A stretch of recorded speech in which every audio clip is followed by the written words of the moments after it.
నిన్ను బట్టి రమ్మనగ రారాజసముకో అమ్మా నది యోగ్యమే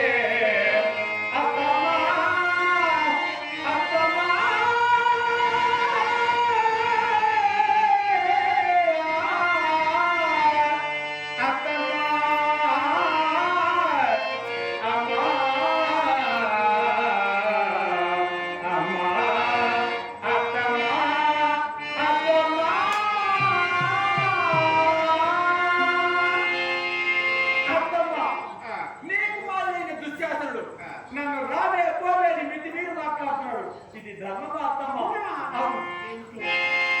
అంతే కదమ్మా. ఎక్కడికి రమ్మన్నాడు? రాజసభకు పోయాలనే.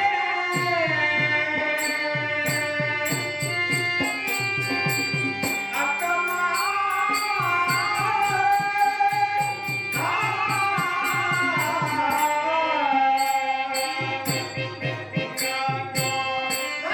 రాజ్యనాగేయుడు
ఇవ్వకుండా చేయవమ్మా.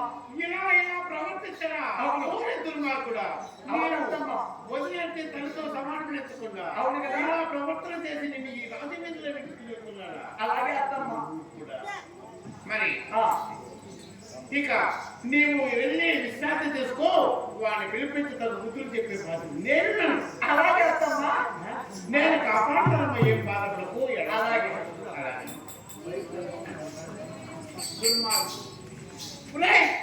కుమారుడు దుశ్శాసన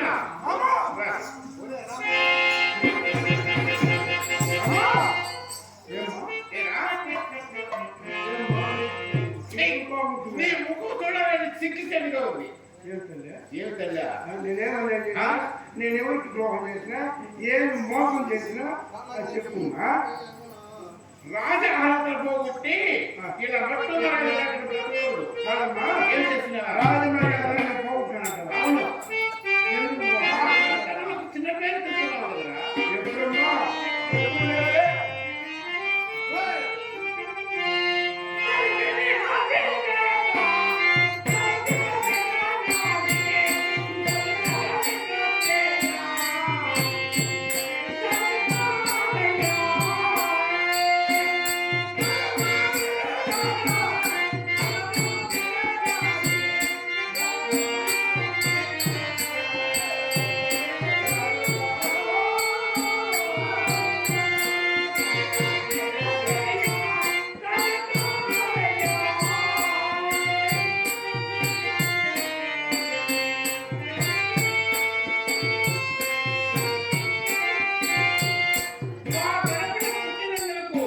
మంచి పేరు తేవాలని అపకీర్తనలు చేసి అపకీర్తన నిందరపాలు కాకూడదునైనా అమ్మా, అమ్మా, అమ్మా, అమ్మా.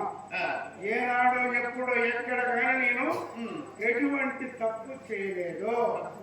లేదు, నాకు కావాలంటే సాక్షి వాడు ఉన్నాడు. నా వెనకటి. నేను ఎప్పుడైనా చేస్తానా తప్పు పని? ఒకరిని మోసం చేయడం కానీ అది అది చేసేటప్పుడు ఏమి ఏం చేసినా? ఏం చేసినా? ఏం చేసినా?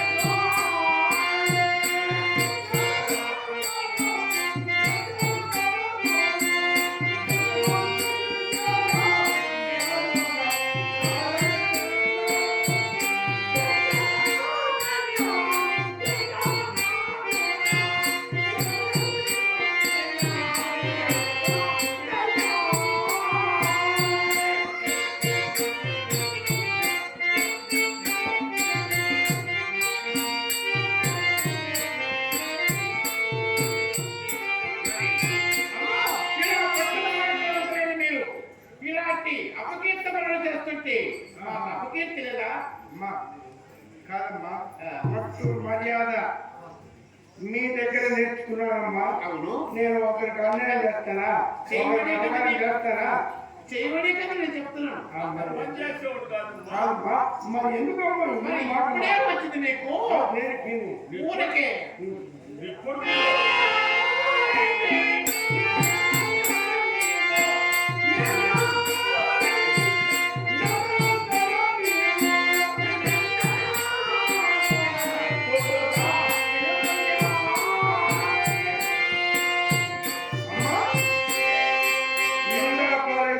బట్టి బట్టి నిద్ర పాలవుతున్నావే కానీ అపకీర్తనలకు లోటు చేరరాదు చేరరాదు ఒకటి ఎందుకు నిద్ర పాలవుతున్నావు నిందల పాలంటున్నావు.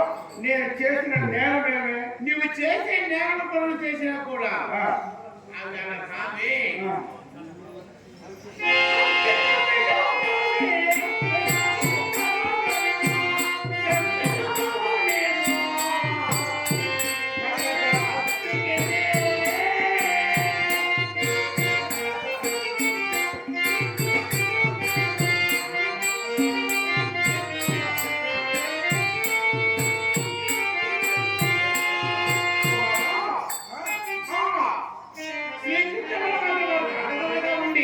వారిని మనం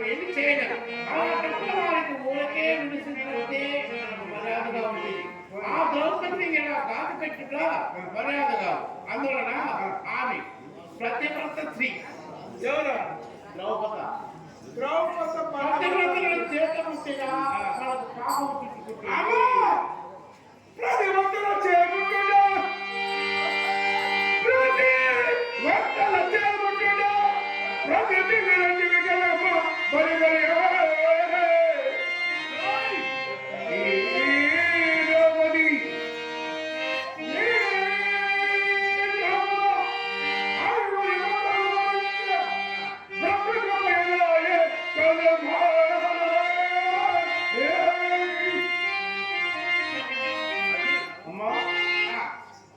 ప్రతివర్తలో ముట్టుట మంచిది కాదు.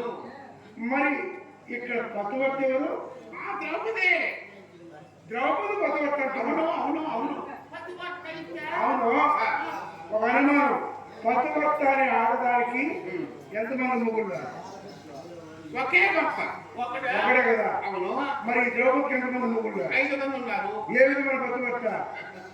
ఆమె 3 జన్మలు ఈశ్వరుని గురించి ఘోర తపస్సు గావించింది కాబట్టి ప్రతిందేహి అయ్యి వారుగా ఆ శంకరుడిచ్చే వాళ్ళతో ఈ జన్మానికి ఆమె 5 మంది భర్తలే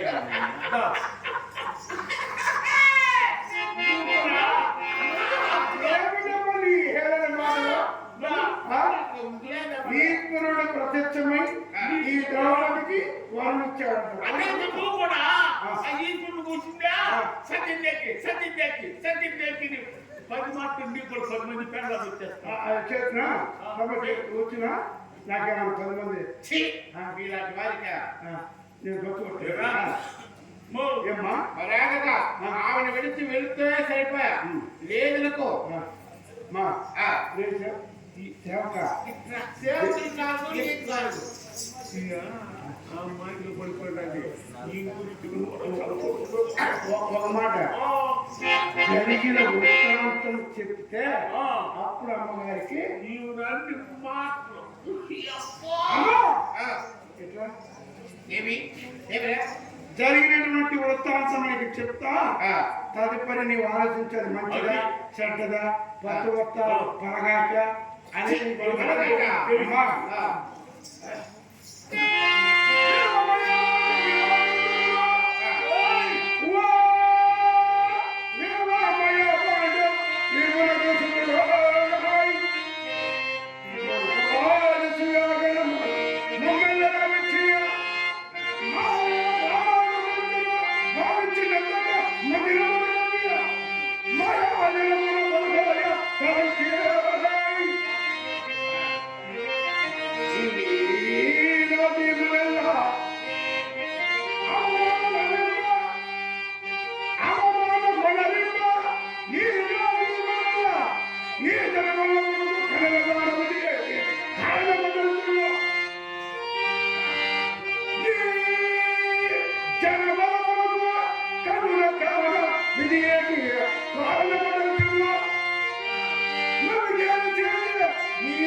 ఇది వరలో ఇంద్రవస్తపురముల పాండవులు రాజసూయం గమనించారా? అవును.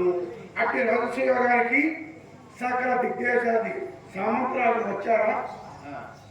మా ఎన్న రారాజు 56 దేశాలకు జగత్ చక్రవర్తి మమ్మల్ని కూడా ఆహ్వానించారా? మరి ఆ పాండవులు ఆహ్వానించిన మీరు కూడా వెళ్ళారు. వెళ్ళారు. సోదరులతో నీ పెద్ద కొడుకా? నీ పెద్ద కొడుకా? నీ చిన్న కొడుకురా? నీ బామ్మావ? నీ నాన్నమావ? మా అన్నదమ్ములు మేనమామ ఇంకొక ఆయన? వారి భీష్మరాజు తాతగారు. వీళ్ళంతా మేము కృప ద్రోణ, అశ్వత్థామ, యోధాను యోధులు, మీ సోదరుడు కర్ణ, వికర్ణ, మా యొక్క శత సోదరుడు వీడు కూడా నేను కూడా పోయినావా? ఎక్కడ పోయి ఉంటే అక్కడ తిరుగుతా. వీడు కూడా వచ్చాడు. ఆయన ఆ ఇంద్రప్రస్థపురంలో పాండవులు చేసినటువంటి ఆ రాజసూయం పరిపూర్తిగా ఇచ్చాడు. అవి చూడనే కదా మీరు వెళ్ళారు. అక్కడ కూడా ఒక ద్రోహం. మా అన్నగారికి అష్టమ ధనరేఖ, 4 సరస్వతి, బొడ్డున మాణిక్యము, ఈపున ఇంచాంబరము, పాదమున పద్మరేఖ, అవును అష్ట విద్యలతో అవసరం పట్టినటువంటి మా అన్నగారి దగ్గర చక్రవర్తి దుర్యోధనుడు ధన చక్రవర్తి అని పేరు పరిఖ్యాతలు పలిచినటువంటి మా అన్నగారిని ధనాగారంలో పెట్టి అక్కడ వచ్చినటువంటి వారందరికి కూడా ధనమును పంచిపెట్టమన్నారు. ఎందుకు? మా అన్న ఒక కుట్టు పెట్టాడనుకో, ఒక పిడికిలు ఇచ్చాడంటే 10 పిడుకులు అవుతాడంట ధనం. అది ఆ విధంగా ద్రోహము చేత అతన్ని మా అన్నగారిని అక్కడ ధనాగారంలో పెట్టి దిగ్విజయముగా ఆ యొక్క యాగాన్ని పరిపూర్తిగా వచ్చారు పాండవులు. తదుపరి మా అన్నగారికి ఒక దుర్గాన్ని ఎదురుగా ఉంచారు ప్రత్యేకంగా. ఆ ప్రత్యేకమైనటువంటి గృహం ఎలాంటిదో తెలుసా? దేవలోకంలో దేవతలకు భవనాలు నిర్మించారు. మయుడు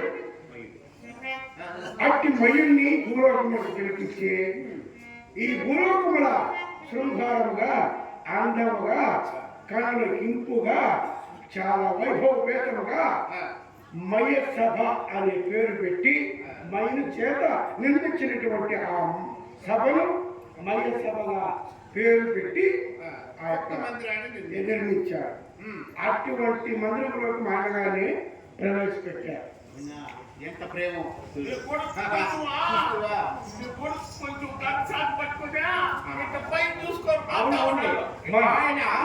ఒక మాట, పాండవుల పైన ఎవరైనా క్రోధావేశంతో ఉండి ఆ యొక్క మైసభలోకి ప్రవేశించారో ఉన్నది లేనట్లుగా, లేనిది ఉన్నట్లుగా, చిత్ర విచిత్రములుగా కనిపించేటట్టుగా తయారు చేసిన మయుడు అటువంటి మందిరములో అడుగు పెట్టాడు. సుందరమైనటువంటి మందిర గర్భంలో జలాశయం. ఇది జలాశయమే కదా అని కాలు పెట్టి పంచినప్పుగా అక్కడ జలం లేదు, నీరు కొరల కాదు.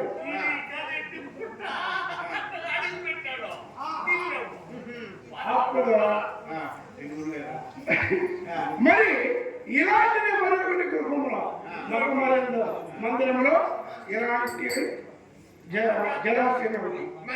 అవును, ఇది అలాంటి జలాశయమే కదా అని కాలు పెట్టి అలా పరిశీలింపగా అక్కడ నిరజముగా జలం ఉండి అలా కాలు చాలి మరికాడంట.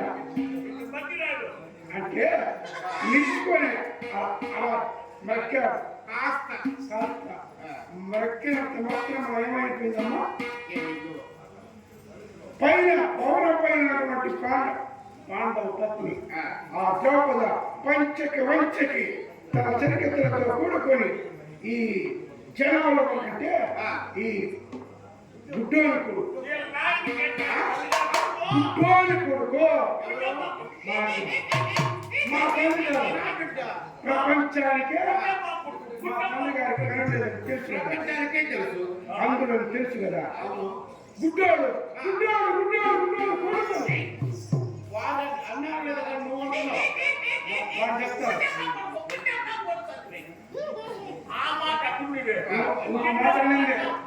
మాటలండి ఒక తల్లికి ఒక బిడ్డ చెప్పే మాట లేదన్నది వాడు చెప్తాడు.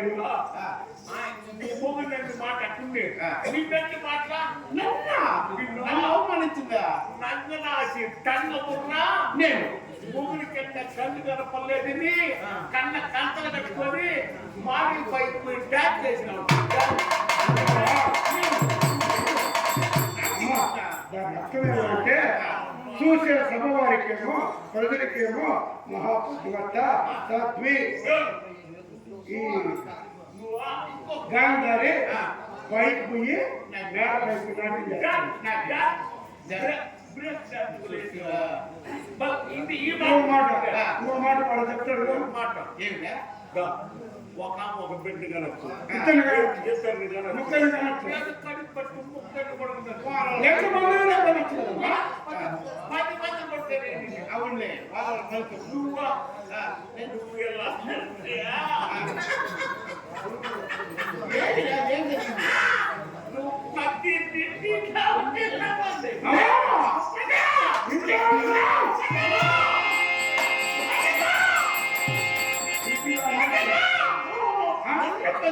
మాట్లాడిన మాటలు వింటారా? వరాహము కన్నట్టు గణేష్ భూమిపైన వదిలేసినావంట. ఇక్కడేమో ఏమి నువ్వు చూస్తే పొడుగ్గా ఉన్నావు. నువ్వు ఎలా ఎట్టగా ఉంటావు. నువ్వు పాలు తాగని అంతంత మాటలు నన్ను అవమానించ మాట్లాడుతుంది మీరే చెప్తున్నారు. నేనేమో మా ఆయనగారు ఉన్నాడు, ఆయనకే తెలిసి మాట అందుకే ఆయన ప్రకారముగా ఆయన ఆజ్ఞానుసారముగా చిత్రసభకు తెచ్చుకున్నారమ్మని చెప్పగా అనుకొచ్చారమ్మా. అవునా? ఇంత అవమానం అది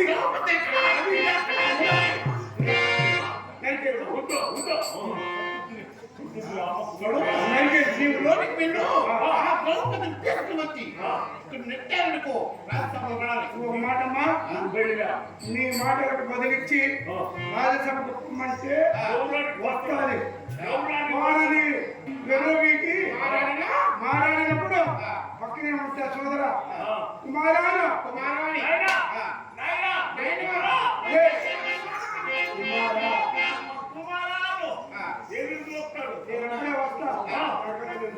అలాగే అలాగే వెళ్ళండి. ఇంత మాట విని నన్ను అవమానించింది.